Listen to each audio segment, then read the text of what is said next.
الحمد لله رب العالمين له الحمد الحسن والثناء الجميل وأشهد أن لا إله إلا الله وحده لا شريك له وأشهد أن سيدنا ونبينا محمد صلى الله عليه وعلى آله وأصحابه والتابعين لهم بإحسان إلى يوم الدين أما بعد. We're in our introduction of Tadween sunnah.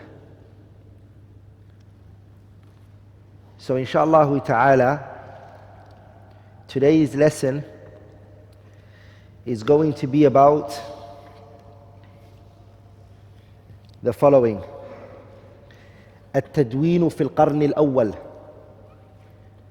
We're going to be speaking about the Tadween, and we'll explain what Tadween means inshallah ta'ala. في القرن الأول, in the first generation. We're talking about the Islamic calendar. We're not looking at the Gregorian calendar. We're looking at the what?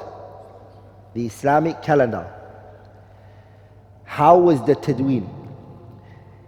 Remember the first lesson that we had on Tadween sunnah? I mentioned that at the time of the Messenger sallallahu alaihi wasallam, there was the concept of at-talaqqi wal-riwayah. That was the first, which is that the companions, they were receiving and they were gaining knowledge from the Messenger alayhi salatu wasalam. And what they were doing is that they were passing it on. The Sahabas were what? Were passing it on. And then the stage that came after that was, so the first one was at-talaqqi wal-riwayah. At-talaqqi means to retrieve and to narrate. And then the second stage that came was at-tadween. What does at-tadween mean? Tadween means writing down what was retrieved from the Messenger alayhi salatu wasalam and what was taken from him.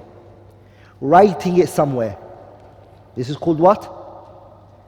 It's to document something. It is to record something. This is called what? It's called a tadween. And the third stage that I said that came was a tasneef. What does tasneef mean? Authorship. The question here is, what is the difference between at-tadween and at-tasneef? At-tadween and at-tasneef. If you can all see, I'm not writing. The reason I'm not writing all of this I'm saying is because I already did. So I'm just recapping. I'm going over what we've already taken. The difference between at-tadween and at-tasneef is, Tadween is just to write. It's just to document something. It is to record something. Like in tasneef is to organize. Tasneef is what?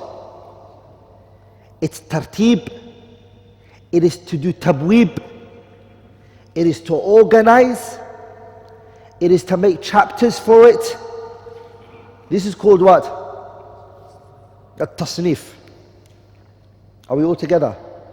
Are we all on the same page? Here is the important question, which is, based on what we just said, the definition of a tadween is, was there tadween at the time of the Messenger sallallahu alayhi wasallam? Because we define tadween to mean what? Whatever was taken from the Messenger, to write it somewhere. Was that present at the time of the Messenger? Or did that start later? That's the first point that we're going to speak about. Tadween sunnah bada'a fi hayati nabi sallallahu alayhi wasallam. To document and to record the sunnah it started, bada'a في حياة النبي صلى الله عليه وسلم. It's actually started at the time of the Messenger sallallahu alaihi wasallam. We're going to discuss that in the first topic. And then the second topic, we're going to be speaking about, because all of this is the first what? First 100 years, right? Or the first qarn, first generation. We call it generation. So all of this is the first generation. Okay? The second one is juhud al-sahaba, the effort that the companions exerted and the effort that they put in في تدوين السنة المطهرة, in documenting, in writing the sunnah al-mutahhara, that was purified, وَنَقْلِهَا, and transmitting it إلى الأمة, to this ummah. We're going to be speaking about that. We're going to be speaking about the efforts, juhud, efforts of who? The companions, in two things. في تدوين السنة المطهرة, in documenting, in recording the sunnah of the Messenger sallallahu alaihi wasallam, and also passing it on. We've kind of touched on that before, but we'll speak about it from another angle inshaAllah ta'ala. Number 4, we're going to be speaking about juhud al-tabi'een. The tabi'een are the students of who? The students of the companions. Their effort. Juhud means what? The effort of who? التابعين في تدوين السنة المشرفة, in transmitting and passing, in documenting, the honored, the venerated, the glorified sunnah. This is what today's first hour lecture is going to be on, these 3 points. The first one, I'm going to be speaking about in more details than I would be speaking about the other 2, due to a main reason. Has everybody written this? I'm going to rub off the second 2, and I'm going to leave the first one on, and we're going to go into that inshaAllah ta'ala.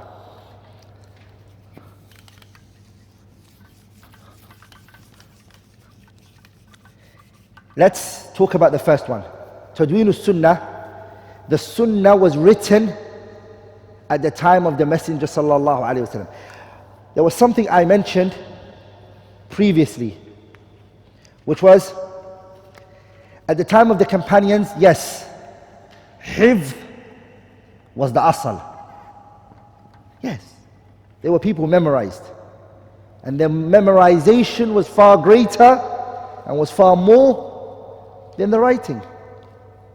But that doesn't eliminate, that does not completely eliminate that there wasn't no writing at the time of the Prophet ﷺ and the companions.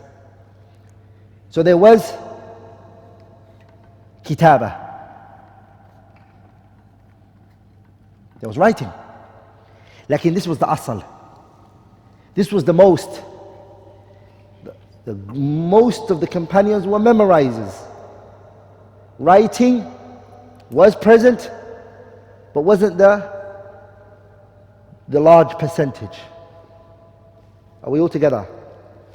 Here we want to go into a discussion, which is, there are some people, especially Orientalists, who push this concept, which is hadiths were written after Muhammad sallallahu alaihi wasallam's death, centuries later, 200-300 centuries, 200-300 years later, 200 something years later. The Prophet sallallahu alaihi wasallam's time, there was no hadith written. And this is something that is not true. It was actually written at what time? It was actually written at the time of the Messenger alayhi salatu wasalam. So what we're going to do is, this concept that the Orientalists brought forward was responded by a great scholar, Al-Imam Al-Khatib Al-Baghdadi rahimahullah.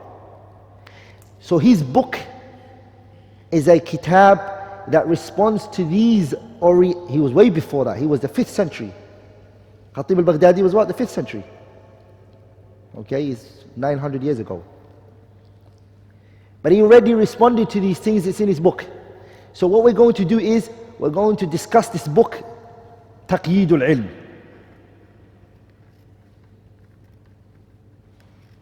In this first point. What is it called? Look at this book, it's called Taqyeedu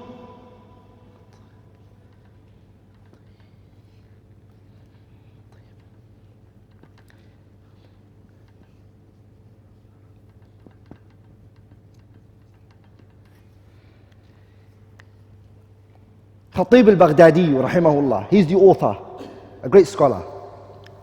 A great scholar. Rahimahullah rahmatan wasi'ah. So what we're going to do is, we're going to look into that book and that which has come regarding it. First of all, this book, he divided it into aqsam, types. And he made the types into 4. Like he broke his book into 4 chapters, 4 types, 4 qism. Are we all together? This book, Taqyeedul Ilm. What does the book first mean? Taqyeed means, what would be the best way to translate in English? Huh? It's to fasten, basically means writing knowledge. The word taqyeed here, al-ilm, means to write down knowledge. To write knowledge. Are we all together? And the reason why he wrote this book is he wanted to show that writing was present at what time? The time of the Messenger alayhi salatu wasalam. That was the purpose of the book. And so it's good that I talk about this book right now for 2 reasons. Number 1, it's connected to our chapter today. And number 2, the book fair is going on. And so this would also be a benefit for some of you to buy this book, because at the ending of this book, he, rahimahullah, he talks about fadlul kutub, the virtues of books, wa ma qila fiha, and that which has been said regarding it. The virtue of books, having books, and the quotes of the scholars, and that which they said regarding books, and the value that books hold. So I would advise you all to buy this kitab, Taqyeedul Ilm. I wouldn't know which publication is the best because I haven't compared the publications, but the one I have is the publication of Darul Istiqamah. Dar al-Istiqamah is the one I have and the one I read. But let's talk about this book because it deals with this chapter that the Messenger sallallahu alaihi wasallam, his time, the ahadiths were written. So he divided his book into 4. What did I say? 4 aqsam, 4 types. The first one he talks about al-athar. He brings textual statements that have come prohibiting writing knowledge. In the first qism, the first type, the first chapter, he talks about, or he brings forward, Khatib al-Baghdadi, all of the quotes that state it was disliked to write at the time of the Messenger sallallahu alaihi wasallam. Are we all together? So his first chapter, he brings all of the aqwal, or a lot of aqwal, a lot of statements that show it is disliked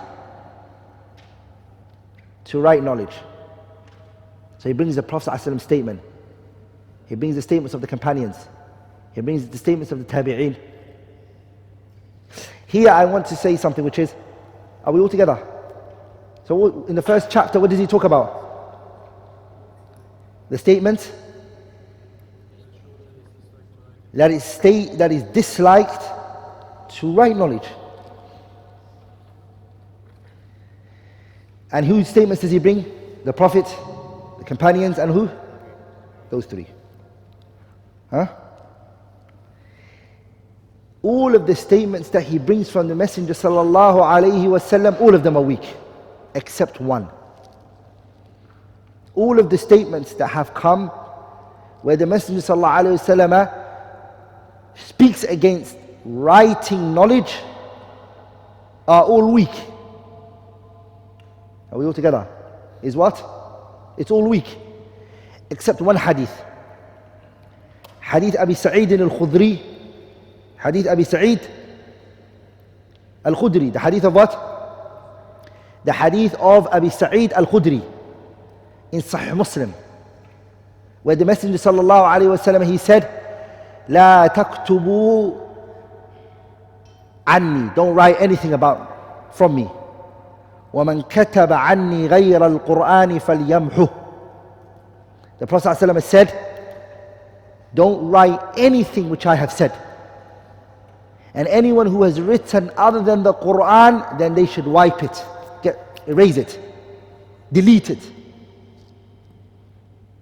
Does everyone understand? So all of the quote, all the ahadiths that Khatib al-Baghdadi brings in his kitab Taqyid al-Ilm, all of the hadiths are da'if, all of them. The only one that we said is authentic is which one? Hadith Abi Sa'id al-Khudri in Sahih Muslim. This hadith is Sahih Muslim. This is the only authentic one, which the Messenger sallallahu alaihi wasallam, he said, "La taktubu anni," don't write anything which I have said. وَمَنْ كَتَبَ عَنِّي غَيْرَ الْقُرْآنِ, and anyone who has written other than the Quran from me, فَلْيَمْحُهُ, let him wipe it, get rid of it, erase it. Even this hadith, even that though it's authentic, but the scholars differed on whether the Prophet said it or Abi Sa'id al-Khudri, this is his word. Does that make sense? They disputed whether it's the Prophet's statement or it's actually Abi Sa'id al-Khudri's statement, if it's his statement and not the Prophet. Al-Imam Muslim, he took the opinion that this is actually the statement of the Messenger sallallahu alaihi wasallam, and that's why he brought it in his Sahih. So he brought it marfu'an. What did he bring it? Marfu'an, meaning attributing it to the Prophet sallallahu alaihi wasallam. لكن الإمام البخاري الشيخ الإمام مسلم, the teacher of Imam Muslim, Imam al-Bukhari, he said this hadith is not the Prophet's statement. This hadith is not, it's not the Prophet's statement. Whose statement is it? It's Abi Sa'id al-Khudri's statement. So he made it what? He made it mawquf. As in, he said that this is the statement of Abi Sa'id, and it's weak to attribute it to the Prophet ﷺ. And he brought a defect from the hadith in that angle. Does that make sense, everybody? So what we can say is we don't actually have an authentic hadith to the Messenger ﷺ where he prohibits the writing of hadith. So Khatib al-Baghdadi's first chapter, that's what he tries to talk about. In the second chapter of his book, he tries to give the reason, wasful illah. What is actually the reason why the Prophet ﷺ prohibited the writing of knowledge? He's taking the opinion that even if we say this hadith is sahih, and even if we say that the Prophet said this, but was there a reason behind it? Are you with me, brothers? Is there a reason behind it? And he states some of the reasons, and I'll give you a couple of those reasons. Even if we take that the hadith that was saying that don't write anything which I have said, they said that this means, number one, do not write the Quran and the hadith on one page, because then labs happens, you mix the two up. Because the revelation is coming down and you're writing what I am saying and you're writing the Quran as well, it can mix up. So they said this is the first reason why the Prophet said, لا تكتبوا عني ومن كتب عني غير القرآن فليمحو. Does that make sense? So the first reason they said why the Prophet said don't write anything which I have to say is because writing on one page the Quran and the hadith together is what he was saying. But if the person was writing on two different pages, so he was writing the Quran on one place and he was writing the sunnah on another place, the prohibition does not refer to him. Number two. Second reason was, people will rely on taking knowledge from the things that they have written, and they're going to dismiss the most important thing, which is whose speech? The speech of Allah Azza wa Jalla. Like the people are going to put their hearts and minds to that which has been written, and they're really going to dismiss the most important thing, which is what? The book of Allah Azza wa Jalla. Are you with me, brothers? Number three, Khatib al-Baghdadi says the reason why the prohibition actually came was the people will rely on the writing and give no importance to memorization. It's another reason. The people are just going to write everything, and they're going to what? Not memorize what they've written. And that's the truth with so many people. They go to a talk and they know it's being recorded, and they rely on it when they go home to write down the notes. That's wrong. At that moment, you should try to write it. And whatever you've missed out, then alhamdulillah, the recording can always back you up, or it can help you, but shouldn't be what you rely on. Also, one of the reasons why the prohibition came from the writing was that maybe when things get written in books, it's the fourth reason. When it gets written in books, it may go into the hands of the wrong people who don't have knowledge, but when they read things, they'll understand it according to how they want to, and then play with the religion like that. Are you all together, brothers?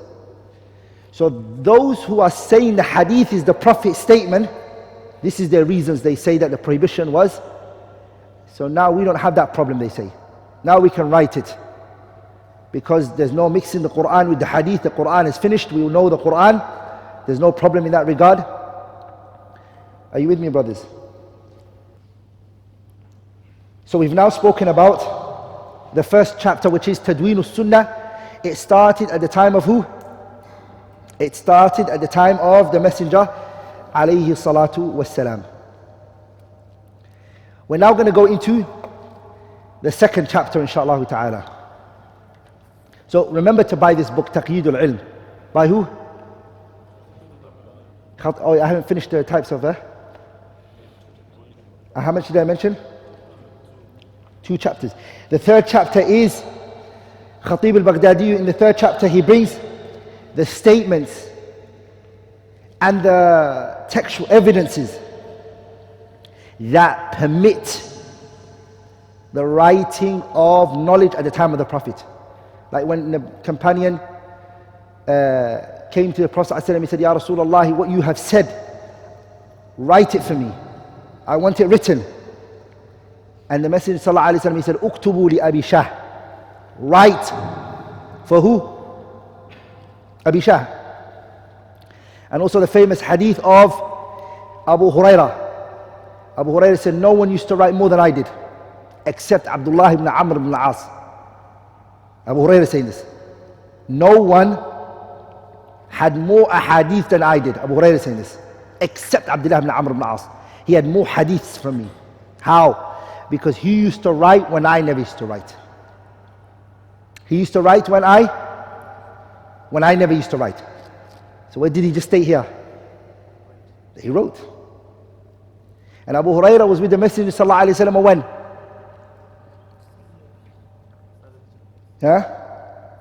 The last 4 years of the Prophet's life. The last 3-4 years of the Prophet's life.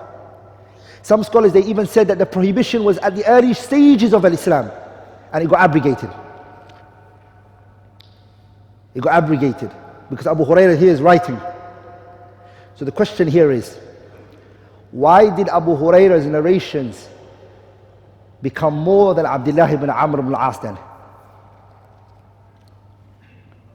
Today when we look at the number one person in terms of hadith is who? Abu Hurairah. Who is it? Abu Hurairah. But Abu Hurairah clearly and categorically, what did he just say? That Abdullah ibn Amr ibn al-As wrote more than I did. The scholars, they distinguish between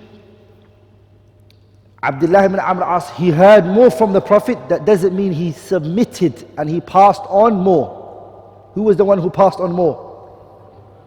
Abu Hurairah. But the question is why? Abdullah ibn Amr ibn As, in his later stages of his life, غَلَبَهُ الزُّهُدُ وَالْعِبَادَةِ. Ibadah overtook him. He spent the last years of his life, or he spent a great portion of his life in ibadah. So he used to worship. He left off teaching people or narrating narrations. Whereas Abu Hurairah, what would he do? He would narrate what he heard from the Prophet sallallahu alaihi wasallam. وَلِذَلِكَ, you know the famous story of Abdullah ibn Amr ibn al-As, when his father complained to who? His father complained to the messenger. He said, his father Amr ibn al-As complained to the messenger. He said, Ya Rasulullah, my son Abdullah, I have married him off to one of the most respected women of Quraysh, and he doesn't fulfill her rights. As in, all night he's praying and all day he's fasting. She doesn't get any chance from him. He doesn't come into contact with her. So the Messenger sallallahu alaihi wasallam said to him, Abdullah, is this true? He said, yes, O Messenger of Allah. The Prophet sallallahu alaihi wasallam, he told him, reduce on your fasting. He used to fast every single day. He said, take it from it. Until the Prophet ﷺ brought it to the fasting, or they both came to the agreement that it's going to be the fasting of what? The fasting of Nabiullah Dawood. كَانَ يَصُومُ يَوْمًا وَيُفْطِرُ يَوْمًا. Dawood would fast one day, and the next day he would rest, and then he'll fast the day after, and he will rest. Abdullah ibn Amr ibn al-As, the Prophet said, even this, why don't you just take Mondays and Thursdays? Reduce, make it easy on yourself. He said, no. The Messenger said, there will come a day when you're not going to be able to fast the fasting of Nabiullah Dawood, that your body becomes weak and you can't do it anymore. He said, I can do it. Abdullah ibn Amr ibn al-As became very old in age. And when he became old, he said, I just wish I could take the Prophet ﷺ's advice. I only fast on Mondays and Thursdays, but I will take a benefit from this. So the people said to him, why don't you take the Prophet's advice now? Why don't you just fast Mondays and Thursdays? And then he said, I do not want to be a person who the Prophet knew him to fast the fasting of Dawood, and after his death I changed. I am now fasting what? Mondays and Thursdays. And the Messenger knew me. See the concept of istiqamah, to be steadfast, to be upright, to be consistent, to be continuous, and not to give up. It's very vital. Yeah? And not to be somebody who's hype for something, he just wants to do it now, and then 3-4 days later you leave it. ولذلك the Prophet ﷺ said, أَحَبُّ الْأَعْمَالِ إِلَى اللَّهِ أَدْوَمُهَا وَإِنْ قَلَّ. Allah doesn't like an action that's big, but you leave it. What does He like? Something that's small, but which is what? Consistency. It's the quality, not the quantity. Are you with me? Just something small, but you are consistent. You don't let go of this one thing. That's better. So the third chapter, Khatib al-Baghdadi, what does he speak about? The evidences that show that you can write knowledge. Then the fourth one, he talks about فضل العلم وما قيل فيها, the virtue of books. Are you with me, brothers? What does he speak about? He speaks about the virtue of knowledge. As a benefit, I just want to mention a story. Al-Imam As-Suyuti mentions this, rahimahullah ta'ala, and also Ibn Kalli Khan, Ibn Kalli Khan, he mentions it in his kitab Wafayatul A'yan.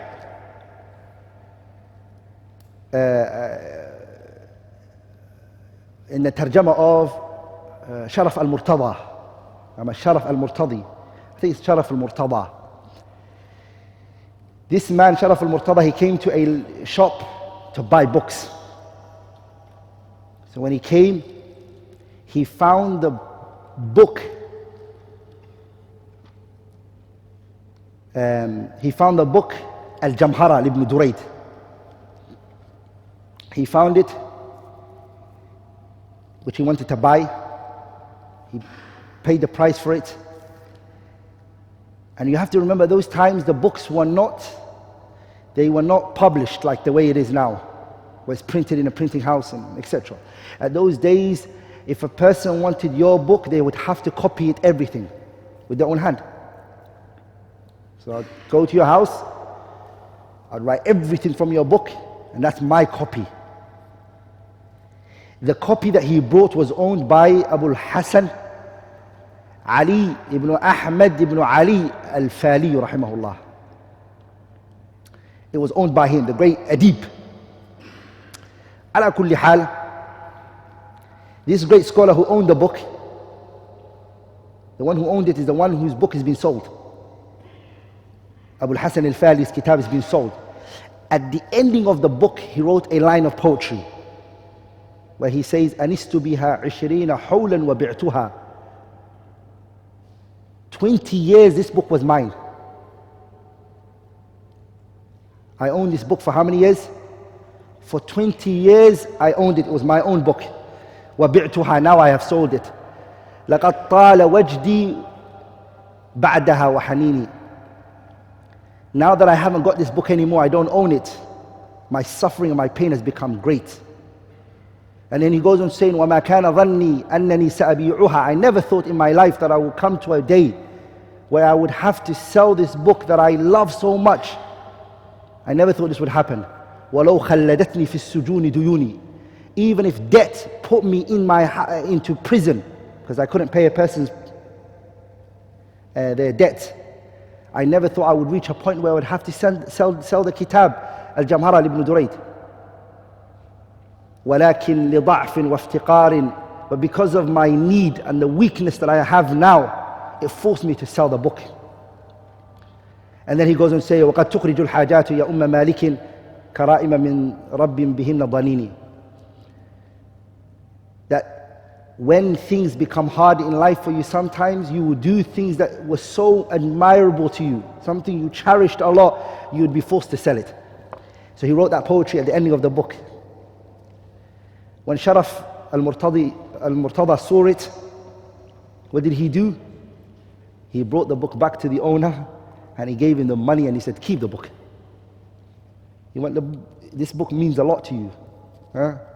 And this shows you, subhanAllah, the hunger and the love that they had for knowledge and books. So at the last chapter, Khatib al-Baghdadi talks about the fadl al-kutub wa ma qila fiha, and that which has been said regarding it. ولذلك some of the scholars, they used to say, a Muslim should not be stingy. When your brother asks you for something, money, something, well, give it to him, except books. Be stingy with your books. Rather than that, give. It's true, because if you give your book to somebody and your book is 20 volumes, and they say, oh, can I borrow the 4th volume? And then what happens is they go and they lose that 4th volume, or something happens to the 4th volume, or they leave the country, or you don't see them again. You're now with a book that has 1 volume missing from it, and it takes away the value of the book. Are you with me? So when it comes to books, the scholars were very harsh regarding it. And they mention it in their books of adab, meaning the manners of student of knowledge, that books is one thing you should be stingy with. If a person wants to read your books, come to my library and read it. That's how they were before. And now that the book fair is happening, nurture yourself in reading, brothers. What do? Nurture yourself in reading. These classes that you're having right now, you shouldn't just depend on that fully. You should have your extra reading times where you go and you read and you read. So buy those books that a student of knowledge needs, and inshallah ta'ala at the ending maybe I might give you a list of some books that I suggest that you should all try to buy that may help you, and try to then read it, familiarize yourself with these books. Now, huh? Which book? Taqeedul ilm, we said the best is writing down knowledge. Huh? What he means here, taqeed, is to write down knowledge. It's writing knowledge. Taqeed actually comes from the word qaid. Qaid is to what? What did we say? It's the rope you use to hold down a camel or a goat. The word taqeed al-ilm, I think I saw it, yeah. I think I once upon a time saw it, but I'm not 100% sure. Let's move on to the second chapter. What was the second chapter that we said we're going to speak about today?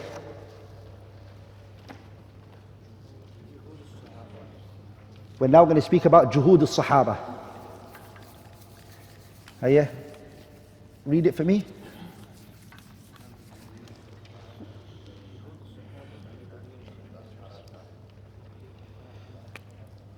So, number 3 is ثانيا. What is it?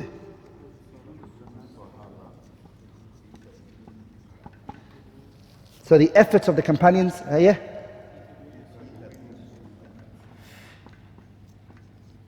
في تدوين السنة في تدوين السنة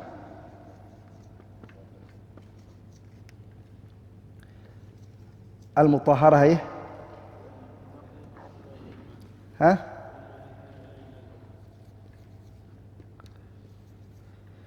ونقلها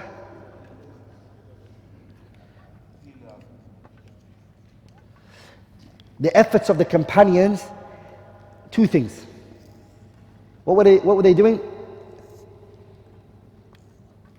In documenting for us, recording for us the sunnah, and the second thing is وَنَقْلِهَا إِلَى الْأُمَّةِ, transmitting it to what? Transmitting it to the ummah. 4 points. We're going to mention 4 points here. In this chapter we're going to mention how many? 4 points. Number 1, how they would urge. So the first one is al-hathu ala al-hifd. How was the companions' effort in documenting for us the sunnah and transmitting it for us? It was al-hathu ila hifdhi as-sunnah.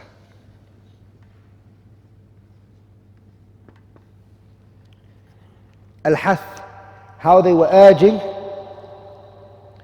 Al-hathu ila ala hifdh as-sunnah. Write the word ala. How they urged in memorizing the sunnah. It's one of the ways. Companions, the way that they documented it was that they gave importance to urging to memorize it, the sunnah. Here the memorization can be 2 types. Okay? How many types? The first one is called hifdh al-sadr. Hifdh al-kitab.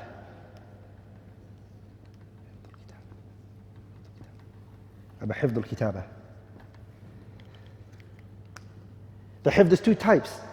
They would talk about memorizing it in terms of it being in your chest. Sadr means your chest. And memorize it, keep it in your hearts. They will talk about that. And the second one was what? Memorizing it inside books. They would urge, the companions would do that. That was the first way that the companions, they documented us for the sunnah and they transmitted it to the ummah. Number 2,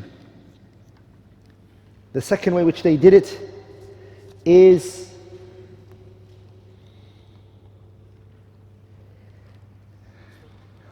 now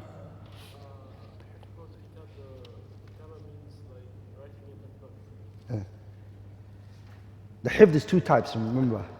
Dabt, the precision, and the hifd is two types.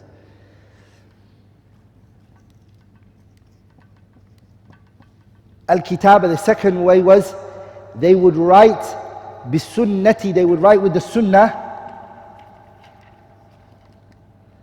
ba'dihim, some of them to the others.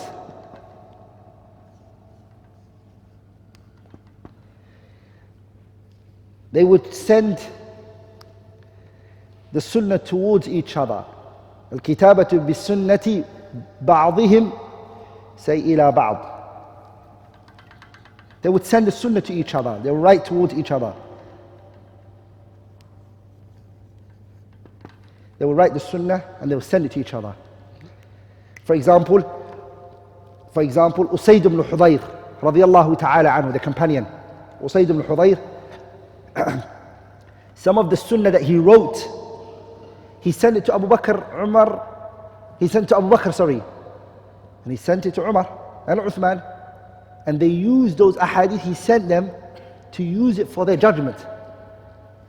And the qada that they were doing, they based it on a sunnah that was sent to them from who? Usayd ibn Hudayr.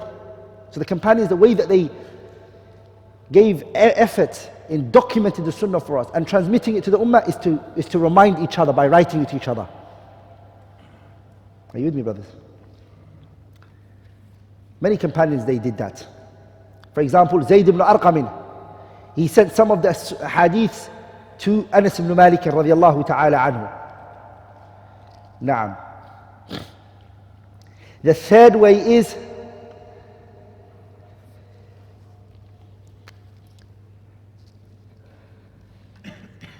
even though it kind of enters the first one, which is haslu talamidihim.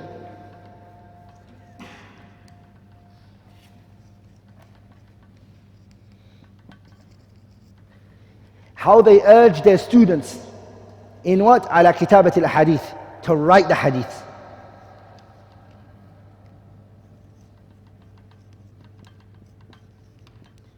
So whenever they would dictate a hadith or they would say a hadith, they would tell their students, write it.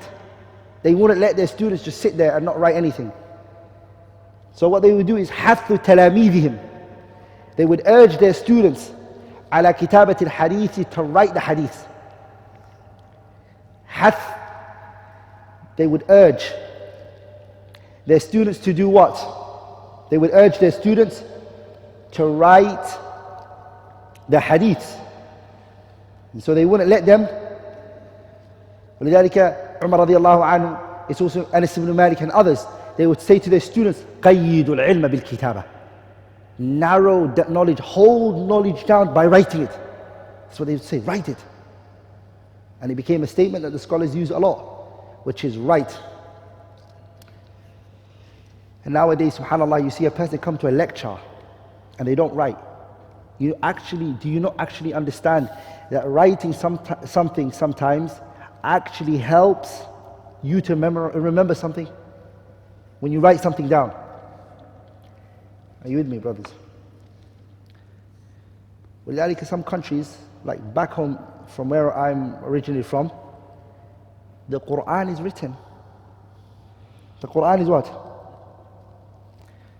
Some of the students have never seen a mushaf, or they don't use mushaf. The teacher will dictate the Quran for them, they write it from the teacher's mouth on a big lawh, wooden plank. They'll write on it. That's how they take it. They go home, they memorize from it what they wrote, what the Shaykh dictated for them, and they wash it in the morning, and they would come and they read it to the Shaykh, and they will write it from there, on there. It's no mushaf. So the student would end up writing the Quran from the mouth of the Shaykh, and then he would memorize what he wrote. He would memorize what? What he wrote. ولذلك when people started to depend on the writing, it's become a problem. I'll give you an example. How many of you in this room know a number on your phone other than yours? So if you had to call your wife right now, who knows his wife's number off the top of his head? But there was once upon a time, when people would have to memorize it. Because they would have to note it down. They had little notebooks. So now some people, when they lose their phones, they don't know who to call. Sah? So I just mean, what I mean from that angle is the fact that the people are depending on what's written. Nobody likes to memorize. The fourth is, which is something, it's Tadween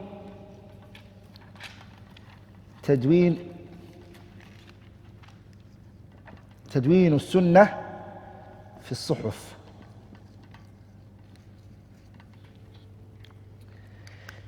تدوين السنة تدوين الحديث في الصحف.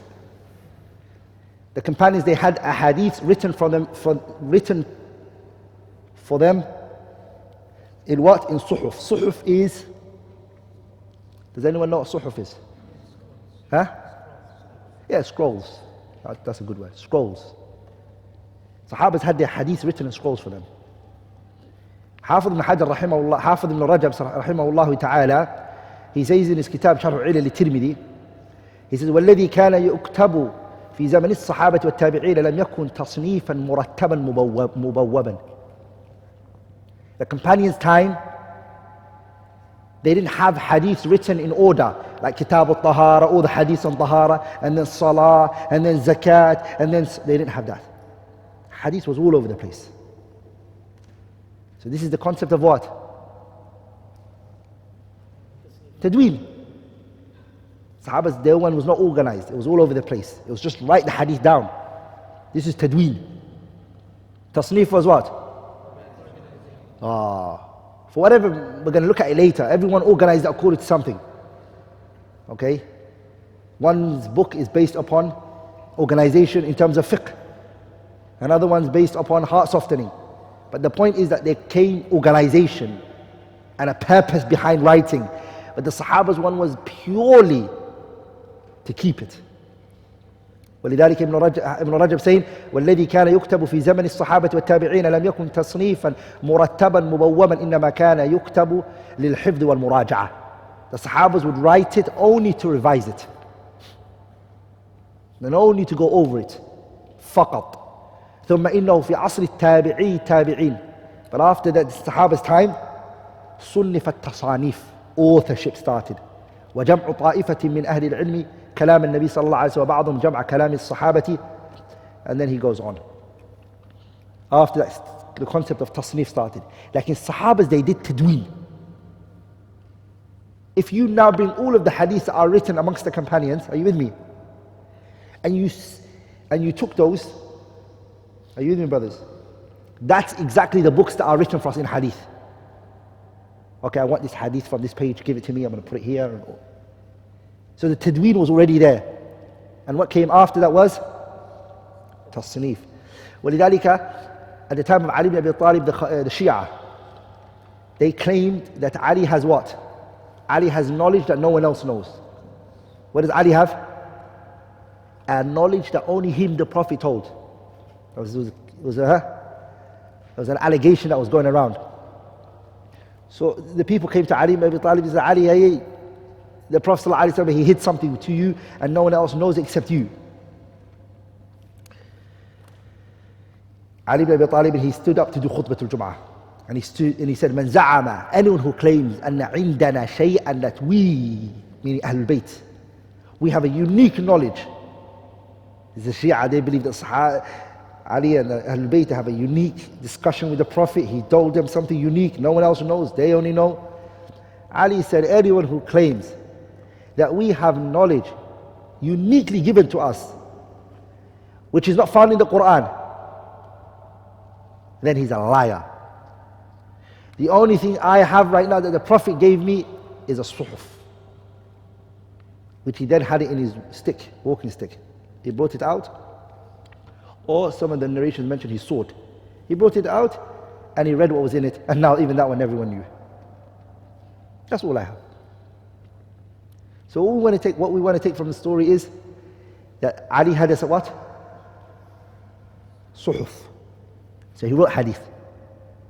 He had it on a paper. Now we're going to go into the third point, inshallah ta'ala, which is the last one, bi-idhnillah al-kareem, is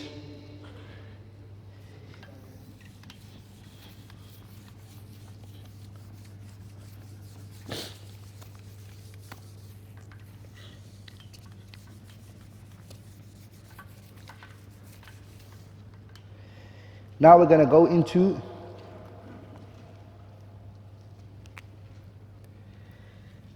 هي ثالثا هي جهود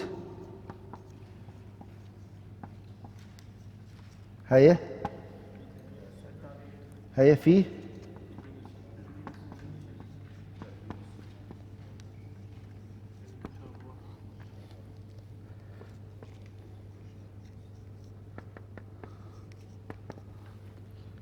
the juhud. Number 3, juhud, the efforts of the tabi'een, meaning the students of the companions, fi tadweeni, in documenting the glorified and the honorable sunnah. The tabi'een, they did that. How are we going to go through that? In 3 points.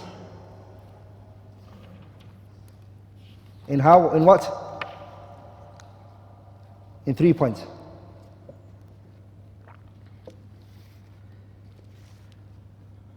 Number 1, الحث على التزام السنة وحفظها وكتابتها. So he said 3, the companions were 4, and this is 3. It is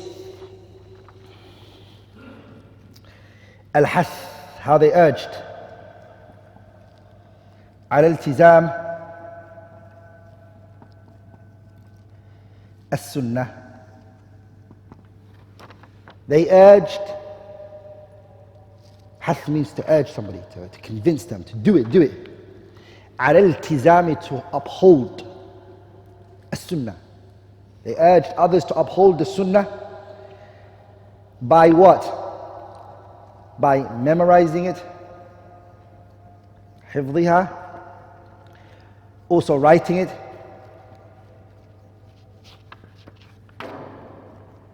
so uphold, stick to memorizing the sunnah, by memorizing it, by writing it, and also والتثبت, verifying.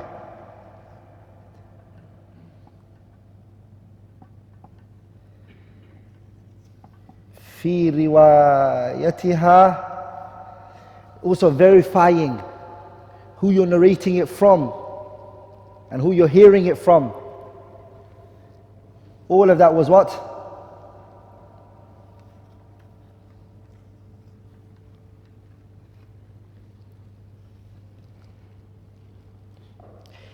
And also who you hear it from. The reason is because their time, the groups were coming out, so they needed to verify. Whereas the time of the companions, everybody was reliable. That's the first way that they looked after it. Number 2 was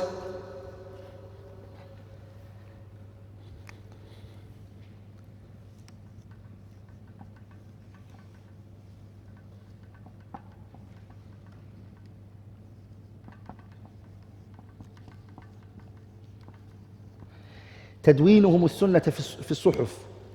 How they what?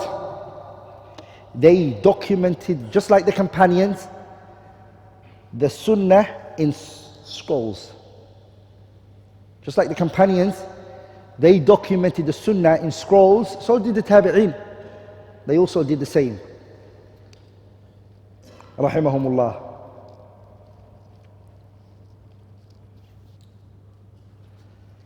And the third one was جهود الإمامين عمر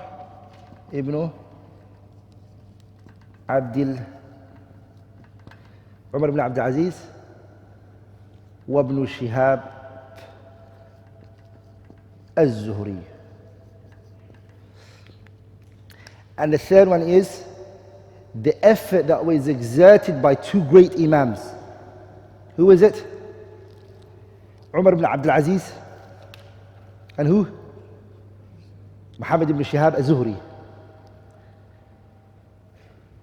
They exerted a great amount of effort towards the documenting and the recording of the sunnah.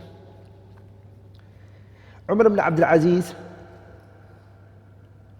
was one of the leaders who truly spread sunnah, and he fought against what? Innovation. And he also gave a great importance to the what? The sunnah of the Prophet ﷺ to spread. ولذلك when Muhammad ibn Shihab az-Zuhri, he said he is the first man to have written a book in hadith. Who was the first person to write it? Are you with me, brothers? Who was the first person to write? Muhammad ibn Shihab az-Zuhri.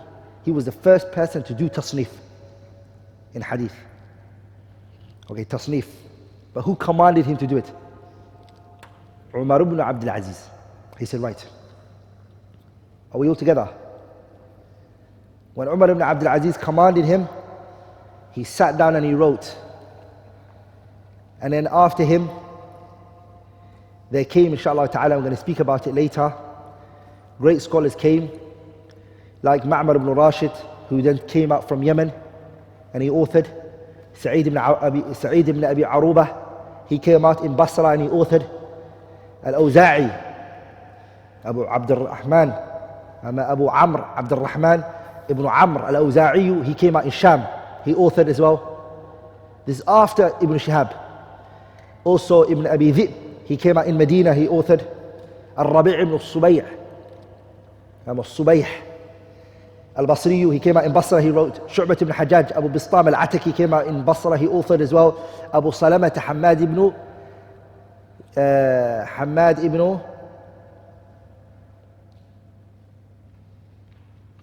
ibn Zayd and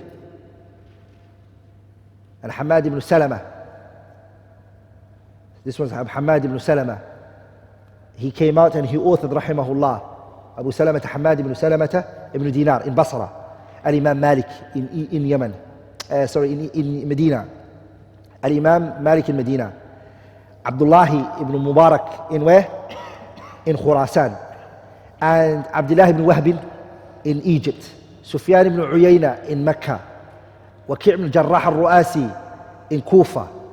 Abu Abdullah Muhammad ibn Idris al-Shafi'i in Egypt.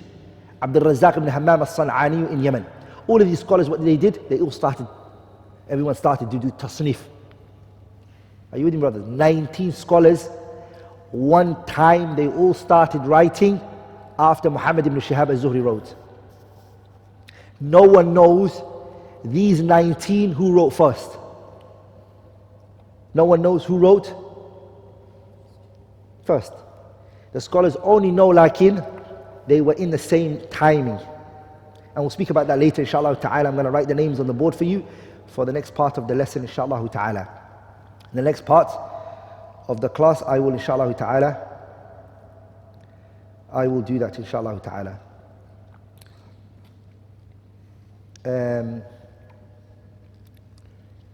We'll stop there, inshallah ta'ala, for this class. Does anyone have any question? Does anyone have any questions? So, alhamdulillah, we finished Al-Qarn al-Awwal, right? Tadween fi al-Qarn al-Awwal. We're now going to go into the next lesson. We're going to go into Tadween fi al-Qarn al-Thani, the 2nd century. Are you with me, brothers? And we'll speak about that, inshallah ta'ala. Does anyone have any questions regarding what I spoke about today?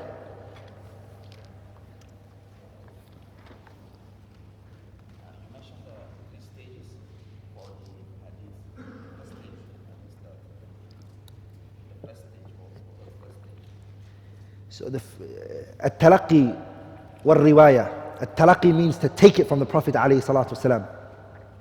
The brother asked in terms of authorship and in terms of documenting and recording the sunnah. You said it went through 3 stages. What were they? The first one was التلقي, taking it from the Prophet ﷺ and then narrating it. That was definitely the time of the companions. Because they were the ones who were the Prophet, that took it from the Prophet, and they were also the ones who what? Who passed it on. The second stage was what? Tadween. Tadween, we said the Sahabas had that. Which we said Tadween means whatever's out there, just write it on a paper. Are you with me, brothers? And then the third stage was what? The real discussion of hadith is really when it comes to tasnif. Are you with me, brothers? ولذلك, when the scholars, or generally when you study this topic of Tadween sunnah, you should really just study up to the 9th century.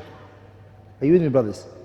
Because that's where it really stopped the efforts that were being put in.